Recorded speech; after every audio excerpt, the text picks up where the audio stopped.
국민 여러분, 민주당은 국민을 포기하지 않겠습니다. 민주당부터 할 수 있는 일을 하겠습니다. 첫 번째로 민생과 경제 회복을 위해서 35조 원 규모의 국영 편성을 추진하겠습니다. 고금리로 절벽에 내몰리는 서민들부터 구해야 합니다.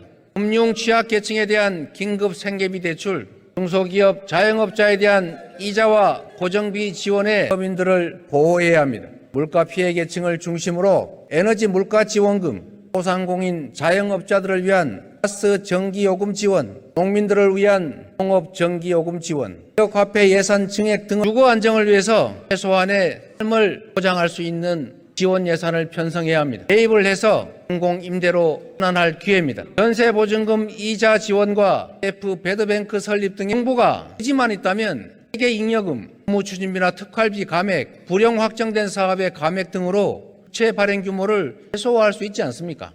국민의힘 의원님 여러분, 비난만 하지 말고 말씀을 좀 들어보시죠. 우리나라 국가 부채 비율은 51%입니다. 선진국 평균으로 17 절반에도 미치지 않습니다. 미국 128점, 일본 262점, 안정적 경일도 10%의 국가가 져야 될 빚을 국민이 대신 지는 이 대한민국의 이상한 현실은 결코 흥미롭지 않습니다, 여러분. 두 번째, 전세 사기 대책을 시급하게 보완하겠습니다.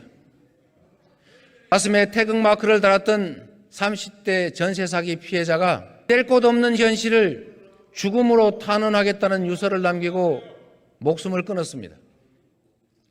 그런데 국토부 장관께서는 모든 사기는 평등하다, 이런 회개한 명언을 남기면서 전세 사기에 대한 국가 책임을 회피했습니다.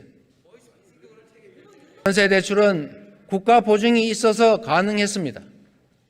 임대차 시장의 여러 문제는 수십 년간 방치되어 왔습니다. 전세 사기는 관련 기관들의 미비한 예방책과 제도적 허점을 파고든 범죄입니다. 해당 사태에 책임 있는 기관과 정부가 일부나마 책임을 분담하는 것은 너무나 당연한 일 아니겠습니까?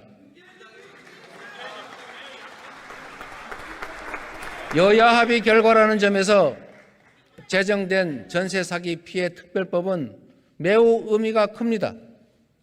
그러나 법 통과는 끝이 아닌 시작이 돼야 합니다. 공공에 의한 피해 직접 구제 조치로 채권 매입, 사후 정산 제도가 꼭 필요합니다. 전세 사기 피해자를 위한 추가 입법에 민주당이 나서겠습니다.